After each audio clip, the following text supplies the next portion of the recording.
Allow me to reintroduce myself. My name is 3.4.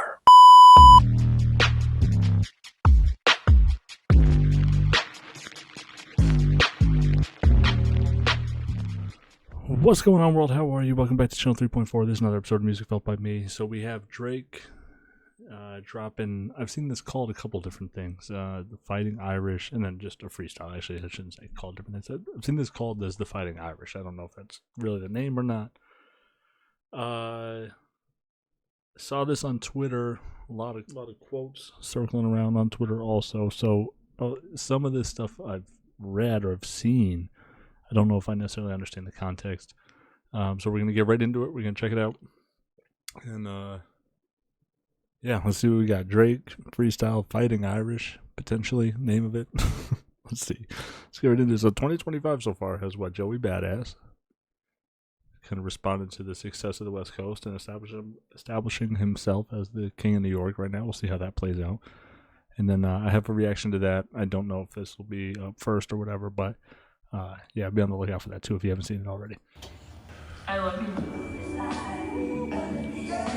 Yeah, the summer is over, I missed it. Barrel was smoking, I kissed it. Fair showed us the renters for Texas, it's unrealistic.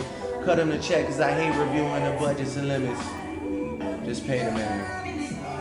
The world fell in love with the gimmicks, even my brothers got tickets. Seemed like they loved every minute. Just know the shit is personal to us and it wasn't just business. Analyzing behavioral patterns is somewhat suspicious. Niggas was never happy for me when I run up the digits. Or when I'm breaking world records still as I guzzle a Guinness. Or when I get my fifth. Excuse me. Y'all was never happy for me when I was doing good. What the fuck? Okay, so yeah, I mean he's hurt. And I can appreciate him rapping about being hurt as opposed to pretending to be okay. I think there's actually more to that than maybe some will give credit to, but I actually did a video, I never posted it, but I was talking about him on the Aiden Ross stream, and he just looked desperate. He looked desperate to try to convince people that he was okay. I can actually appreciate this more. Be like, nah, like, it was never just business. It was personal for me. And, you know, when I was running up the digits and I was breaking records, people weren't applauding me the way that they're applauding them, or him, maybe him specifically, Kendrick Lamar. As I guzzle a Guinness, what a wild thing to say. Okay. I mean, the rhyming's good. When I run up the digits, I guzzle a Guinness. I put it, it's 4 or 5 syllables, wherever he's running through here. It's nice. But it's just, this run-on sentence. It all just feels like, I don't know. Just rambling, kind of. It seemed like they loved every minute. Just know the shit is personal to us and it wasn't just business. Analyzing behavioral patterns is somewhat suspicious. Niggas was never happy for me when I run up the digits or when I'm breaking world records. He's reading. You can tell he's reading. That's what it is. He's just running down the page. It sounds so monotone, so flat. Suspicious. Niggas was never happy for me when I run up the digits. Or when I'm breaking world records still as I guzzle a Guinness. Or when I get my 5th made back cause the color is different. Remember we traded watches, I gave you the Arabic dial, you gave me a numbered edition. You would even check up on my son like a pediatrician. Sure convinced the gang that shit was rooted in love when it isn't. Show me how different we are, there's blessings in juxtaposition. I guess now you boys got... That shit was kind of fire. Remember we traded watches, I gave you the Arabic dial, you gave me a numbered edition. You would even check up on my son like a pediatrician. Sure convinced the gang that shit was rooted in love when... You would even check up on my son, watches, I gave you the Arabic dial, you gave me a numbered edition. You would even check up on my son like a pediatrician. Sure convinced the gang that shit was rooted in love when it isn't. Show me how different we are, there's blessings in juxtaposition. He says, you even would check up on my son like a pediatrician. This shit was rooted in love. But we're different. There's blessings in juxtapositions. Shit was rooted in love when it isn't. Show me how different we are. There's blessings in juxtaposition. You show me. So it was rooted in love hold on. Gang, this shit was rooted in love when it isn't. It was rooted in love when it isn't. Show me how different we are. Showed me how different we are. There's blessings in juxtapositions. I like that line a lot. It's like rapping wise, like rhyming wise, there's blessings in juxtapositions. Yeah, that shit is dope. There's blessings in big dial. You gave me a numbered edition. You would even check up on my son like a pediatrician. Sure convinced the gang this shit was rooted in love when it isn't. Show me how different we are. There's blessings in juxtaposition. I guess now you boys gotta abandon your summer tradition. Cold shoulders I gave in the Hamptons, it come with the distance. Figured we was always gonna be close like ovens and kitchens. I was sadly mistaken, the loyalty was. Figured we was always gonna be close like ovens and kitchens. Excuse me? Gotta abandon your summer tradition. Now, who's this about? Pediatrician. Sure convinced the gang this shit was rooted in love when it isn't. Show me how different we are. There's blessings in juxtaposition. I guess now you boys gotta abandon your summer tradition. Cold shoulders I gave in the Hamptons, it come with the distance. Okay, so I've seen some people theorize that he's taking shots at Cole here, and I've also seen people theorize that he's talking to LeBron.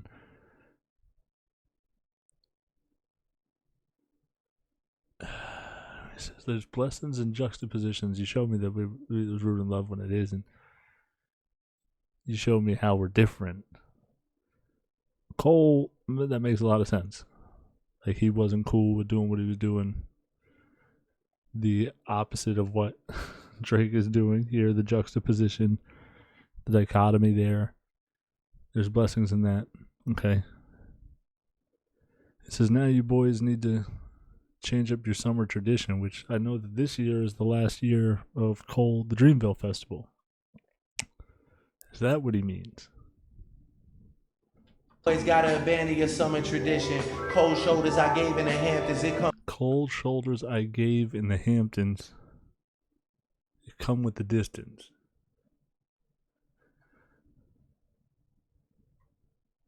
So the Hamptons, the cold shoulders I gave, but the Hamptons is what, where the white party is, right? The cold shoulders I gave. I guess now you boys gotta abandon your summer tradition. Cold shoulders I gave in the Hamptons, it come with the distance. Boys gotta abandon your summer tradition. Cold shoulders I gave in the Hamptons, it come with the distance. Cold shoulders I gave in the Hamptons, it come with the distance. So there's like someone that he was kind of being distant towards. When was the J. Cole was not at Mike Rubin's 2024 party. Who was? Oh, Travis Scott. Quavo, Drake, Meg Thee Stallion, Glorilla, Lil Wayne. Maybe it's Lil Wayne too. Lil Wayne too. There was a weird thing where they didn't take a picture together or whatever. Interesting. Shabuzi, Mary J. Blige, Tiana Taylor, Ferg, and Travis Scott. And that's what he wasn't he talking about the on push-ups. You and Travis.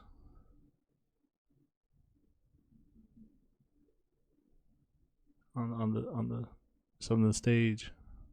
She was trying to whatever. I forget what he said there, but I think he was talking about when Travis Scott was like, "Yo, play that." Whatever. I think that's what he said. So yeah, interesting. Okay. Figure we didn't even check up on my son like a pediatrician. Sure convinced the gang this shit was rooted in love when it isn't. Show me how different we are. There's blessings in juxtaposition. I guess now you boys gotta abandon your summer tradition. Cold shoulders I gave in the Hamptons, it come with the distance. Figured we was always gonna be close like ovens and kitchens. I was sadly mistaken, the loyalty wasn't a given. It's all good. And niggas cry the blues for you saying it wasn't malicious. Talking about we family, well I'm not the cousin to visit. God forbid we ever gotta tarnish your public image. All that brother talk as if I really discovered a sibling. So this is the quote that I seen where they said that Drake addresses LeBron. This to me sounds like Cole when he says, God forbid we ever gotta tarnish your public image.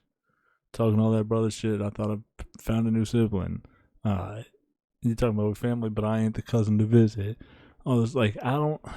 Malicious, talking about we family, well I'm not the cousin to visit. God forbid we ever gotta tarnish your public image. But people are saying that from what I've seen online, was that he's talking to LeBron and saying that he knows something that would tarnish LeBron's public image, like something. This is an allegation, like this is just a hypothetical, but like if LeBron were cheating on his wife, that would ruin his public image because he knows his family man or whatever. But also Drake just be saying shit all the time. Like I be with the bodyguards like Whitney. Like I don't care. I don't care about the red button that Drake has. He just says shit all the time. I was sadly mistaken, the loyalty wasn't a given. It's all good. And niggas cry the blues for you saying it wasn't malicious. See, yeah, and that's the part that made me think it was Cole. Like dudes cry the blues for you saying it wasn't malicious. Like they almost like felt bad for Cole because he wasn't really ready to engage in that type of situation. And it was fucking with his soul. And yeah, I don't know. Talking about we family, well, I'm not the cousin to visit. God forbid we ever gotta tarnish your public image. All that brother talk as if I really discovered a sibling. 6 degrees, my memories retrieving our humble beginnings. Niggas wanted trouble, grabbed a shovel and dug up some ditches. Cover my body in dirt, but that wasn't me. That wasn't me. That wasn't me. That was a body double and we... That wasn't me. Our humble beginnings, dudes wanted trouble, grabbed the shovel and dug up some ditches. They threw dirt on my body, but that wasn't me. What does that mean? Is he talking about right now? Or is he talking about Pusha T? Who the fuck is he talking about? He does a really good job of this, where someone's listening to this seething. And I don't know who he's exactly addressing here. Shovel and dug up some ditches, cover my body in dirt, but that wasn't me. That wasn't me. That was a body double and we've done dozens of switches. Niggas tried to light the front. That was a body double and we've done dozens of switches.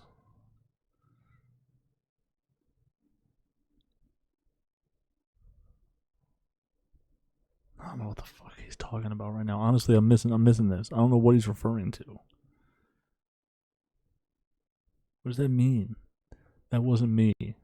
That was a body double. And we've done dozens of switches. I don't know what the fuck. Like, I know what switches means in gun reference, but what does it mean to say they tried to throw dirt on me? That was a body double. I get it. Like, they weren't even really attacking me, the real me, whatever. I don't know what he fucking means by that. Gate up, it wasn't for Christmas. Absolutely sound off in the comment section. If you can provide some context or some theories as to what he's referencing exactly. What he means. That was a body double and we've done dozens of switches. Niggas tried to light the front gate up, it wasn't for Christmas. I said a prayer that morning for Sean and it wasn't religious. It came from a place of desperation and utter submission. Rapping was over for now, it came like a sudden decision. Okay, so is he talking about the shooting that happened at his house with the bodyguard, where he said they tried to light up the gate, the front gate, it wasn't for Christmas? I said a prayer that night for Sean, but it wasn't religious. Is Sean the name of the guy that got shot? Or is he saying, you know, as a level of, because it seems like there's a lot of like revenge talk here. They're saying, I pray for Sean that, like, you know, he hopes someone gets him back or gets back, you know, gets someone back in the name of Sean. I don't know enough about this. I don't know the bodyguard's name. If that's even what he's talking about. Submission, rapping with Sean and it wasn't religious. It came from a place of desperation and utter submission. Okay, so he said, I said a prayer for Sean. It wasn't religious. It came from a state of utter morning for Sean and it wasn't religious. It came from a place of desperation and utter submission. So, like, he's saying that he said a prayer. He felt desperate and he was giving in to the idea. He was submitting to the fact that rapping was over, that they were done. They were going to be done rapping, and that came on like a sudden decision, like out of nowhere. The rapping was done. This feels like he's talking about when the bodyguard got shot outside of his house, and then. I don't know that there was rapping left to be done. I know 50 Cent says he had more records. I'm sure they always will and always do have more records, but it felt like after the Hard Part 6, it kind of was, he was saying, well, this was fun. You know, this was a good battle. It could have been better if you did this, whatever. And I know people say, he also said, let's get to the facts. And then TDE said, well, that was over. I feel like Drake said, like, it's like he was taking the gloves off. Says, well, this could have been fun. This is a nice little exercise. It's like he was wrapping it up too. So I don't know. Rapping was on and it wasn't religious. It came from a place of desperation and utter submission. Rapping was over for now. It came like a sudden decision. I don't give a fuck about you snakes or these other musicians. Niggas started fucking with my family. I'm going to prison. And we all crashing out together. But you didn't though. And I'm like, and I'm be smarter than that for sure. I get it. But also, like, why talk like that? Like, you fucking my family, I'm going to prison. Well, he said they started fucking my family, I'm going to prison. No, they're not, obviously. No, you aren't, as proven by the fact that you're not in prison. Yeah, these other musician dudes started fucking with my family. Niggas started fucking with my family, I'm going to prison. And we all crashing out together, my brother's complicit. Who put a pipe bomb in your trunk? It was an exhibit. I'm trying to blow the doors off that bitch when you touch the ignition. Yeah, but then I gotta remember who made this. Yeah, what was it? Does the exhibit, what was it? Oh, okay. All right. Yeah, I was actually looking up something different here, but on Genius, I want to see if they have the lyrics. On Genius, the cover and dirt part, to go back to that, cover and dirt here has two meanings. The first and most immediate obvious reference is to funeral burial, right, where Drake seems to be openly acknowledging for the first time the fact that he was buried during the Kendrick Lamar beef last year. Simultaneously, in conjunction with this claim that that wasn't me, is also a reference to the idiom put dirt on my name, i.e. to publicly say false hold on one second. To say false or harmful things about someone to damage their reputation. It appears that he's acknowledging the public's widely held perception of him having lost, but deflecting by claiming that dirt used to bury him was not factually accurate. Therefore, it wasn't him that was actually being buried in the process. This is further reiterated with the body double line following this bar. Okay. So that makes sense. He's saying, and he's talking potentially to Cole here, too. Where 6 degrees, my memories retrieving our humble beginnings. Dudes wanted trouble, grabbed a shovel and dug up some ditches. I think he's saying that back in the day, him and Cole would have handled this beef very differently than he did now. Said that was a body, cover my body in dirt, and that wasn't me. And then also you could say the buried alive interlude wasn't Drake, right? He had Kendrick.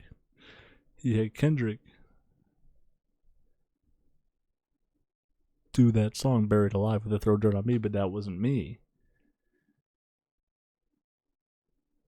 Interesting.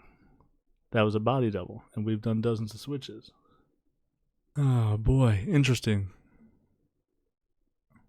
He's very good at this, where he speaks almost in a language that only certain people can fully take it and they can fully understand and comprehend that it's for them, while leaving it ambiguous and vague enough so you're like, I'm not really sure what he means here. Because in the body double thing, this could be reference to Drake allegedly leaking out false information about himself having a hidden daughter to Kendrick when Kendrick rapped about and made the grams, but turned out to be false. The wordplay also links well with the double entendre in the next line, the dozens of switches being referred.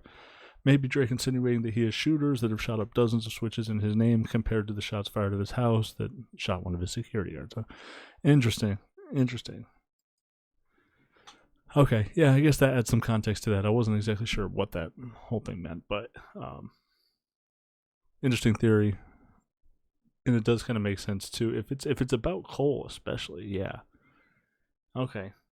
Just need to let like a lot of Drake stuff. Sometimes you kind of need to let it marinate for a second, and then, oh fuck, maybe he meant this and that. And I mean, he's sneaky. He's not as clever, and he doesn't typically need as much deciphering. But he's very sneaky in how he does things. So sometimes you do need to if you're trying to find out who or what exactly he's talking about, sometimes you do need to unpack it a little bit.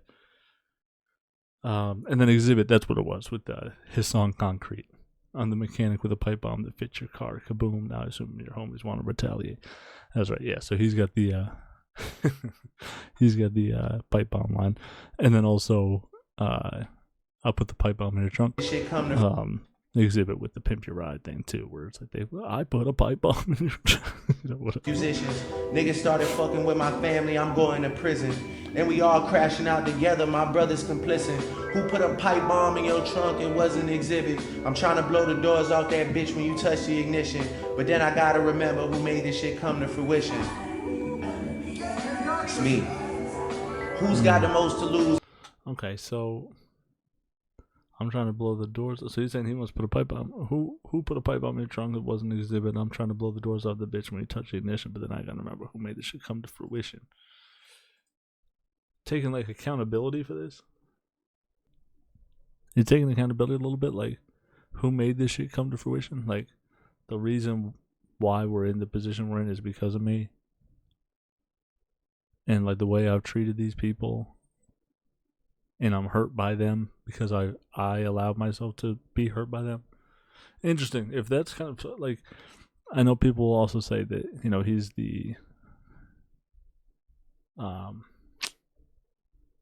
like here on Genius, it says Drake wants to retaliate against his enemies, but is well aware of his position as a rapper, artist, and public figure, and knows it's not worth it to lose everything over a small thing. He's also mentioned this conundrum previously in 4 p.m. in Calabasas, where he said, quote, I've got a lot to lose in every situation. I'm the bigger artist. I always got to play it smarter. So, yeah, could be that too. But I think he is taking a little bit of ownership about, you know, the position he's in is because of him too. If he didn't respond with push-ups, maybe none of this stuff matters. If he didn't, whatever, you know, so we'll see, I guess. I don't know. So who's in the doors off that bitch when you touch the ignition? But then I gotta remember who made this shit come to fruition. It's me. Who's got the most to lose and who's in that other position? Signal conversations where I hope they got double encryption. I hate to see the empire crumble on judges' convictions. So, wait, who are you talking about? Well, I hope they got double encryption. Oh, this can't be Kendrick. At first I thought he said who's got the most to lose. Who's got that other position? I figured he was talking about Kendrick.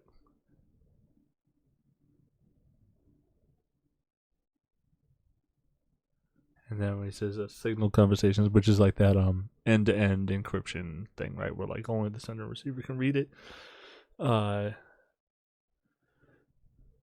Who's got the most to lose and who's in that other position?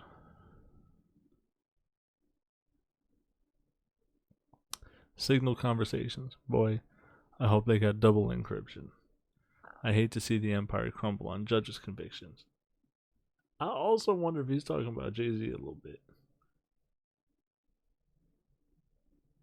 But this does feel like the lawsuits. Right when he's talking to, you know, about UMG, and maybe Kendrick's empire here. So who's got the most to lose and who's in that other position? So Drake has the most to lose, he's saying. Signal conversations, boy, I hope they got double encryption, saying that they've been using the Signal app to talk in private, whoever they is. I hate to see their empire crumble on judges' convictions. Feels like the UMG Kendrick thing here. Then he goes in to say, I hate to see the empire crumble on judges' convictions. This nigga pulled a rabbit out the hat and y'all love a magician. It's funny to see you all rejoicing and hugging and kissing. What are we celebrating? I'll rent out the club at Edition. Nothing was the same with all you bitches and nothing's forgiven. But next time, bury me in gold. My blood is Egyptian. Hold on, wait. So it says, this dude pulled a rabbit out of the hat and y'all love a magician. It's funny to see y'all rejoicing, hugging, and kissing. And who's that, though? Who is rejoicing, hugging, and kiss right now? Maybe just, okay, it says, yeah, Jersey further mocks the public's reaction. Clever, yeah, and this line reflects Drake's strategy of discrediting Kendrick's victories, framing them as clever illusions designed to distract rather than meaningful blows. Yeah, I mean, Kendrick's not like a one-trick pony here. I mean, it's, you know, if he's saying he's a magician, he pulled a rabbit out of a hat, and that's it. No, I think there's a lot to happen there. There's a lot to happen there. The fact that it resulted the way it did may have not been what was anticipated, that there would be like this club record that comes out of a diss record that becomes the biggest song of the year. Yeah, that's different, for sure. What are we celebrating? I'll run out the club.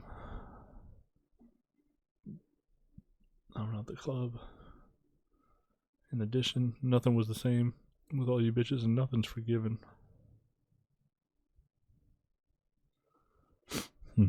Okay. Dennis James, and nothing's forgiven.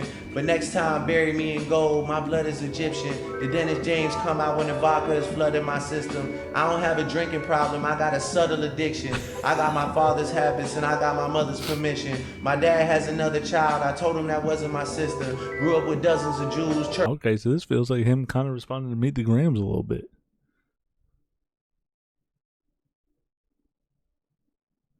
He says that Dennis James comes out when the vodka's flooding my system. I don't have a drinking problem. I got a subtle addiction. Yeah, you know, on Meet the Grams, says you got gambling problems, drinking problems, pill popping, and spending problems. He says, I don't have a drinking problem. I got a subtle addiction. I got my father's habits and my mother's permission. So is he saying he doesn't have a drinking problem? I have a subtle addiction, like he's a gambler. Or maybe pill popper, one of the two. I've got my father's habits, which could be whether they're spending problems, women problems, whatever. And I got my mother's permission. That sounds like sounds like his mother's permission, the spending problems. Which would leave gambling or pill popping to his father's. Probably gambling is his father's. I don't know, actually. I don't know if his father's done pills or not. I don't know. Yeah, but it sounds like he's kind of taking those four things. Like, you got gambling problems, drinking problems, pill popping, and spending problems. He says, I don't have a drinking problem. I have a subtle addiction. I've got my father's habits and my mother's permission. So it's almost like he's got his mom's permission to spend the money. Yeah, go ahead, sweetie. You can buy that. He's got his father's habits, which could be, like I said, either pill popping or gambling. And he has a subtle addiction, which is the opposite, whatever the other one is, and he doesn't have a drinking problem. And that's what it seems like to me. That's interesting. Churches with dozens of Christians, also addiction. I got my father's habits and I got my mother's permission. My dad has another child. I told him that wasn't my sister. Grew up with dozens of Jews, churches with dozens of Christians. Also developed a deep respect for the Muslim religion. I'm staring at my daddy while y'all tell me I wasn't that nigga. That's fucking crazy.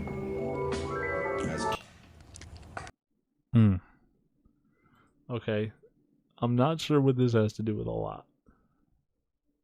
Oh, the fact that he acknowledges he grew up Jewish, never really was in the streets until he grew up. He started hanging with the Christians and Muslims when he started reaching to his black side, quote unquote. This line refers to him starting to hang out with Lil Durk, who is Muslim. This is very specific. I don't know if that's true, but so he says, I grew up with dozens of Jews, churches with dozens of Christians, also developed a deep respect for the Muslim religion. I'm staring at my daddy while y'all tell me I wasn't that dude.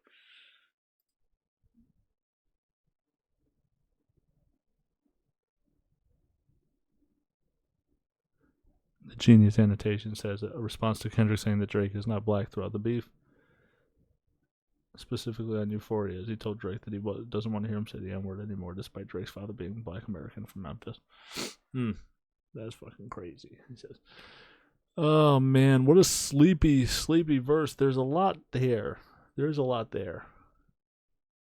There's a lot to unpack. He is hurt.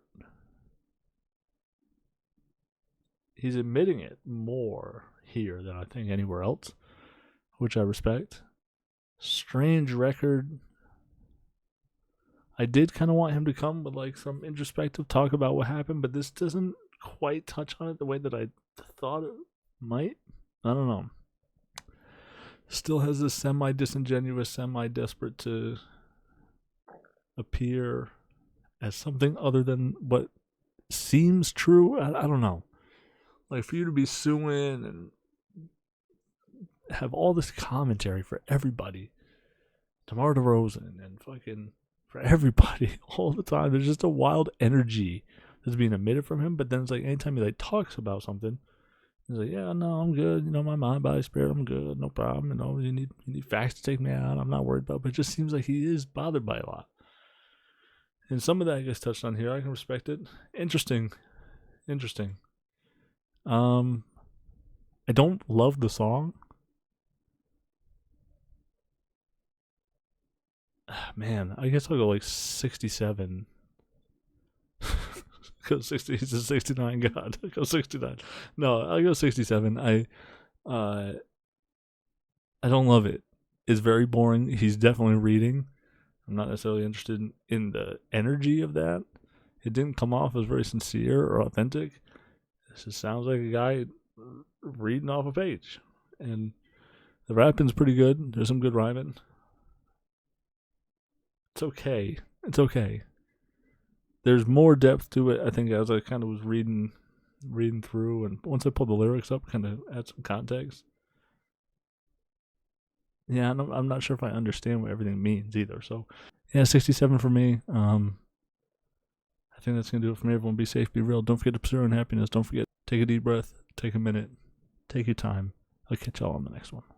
Thank you to Patreon and YouTube members Clay Hopkins, Mohammed Bukamza, Kylo Renz, and Trevor Party.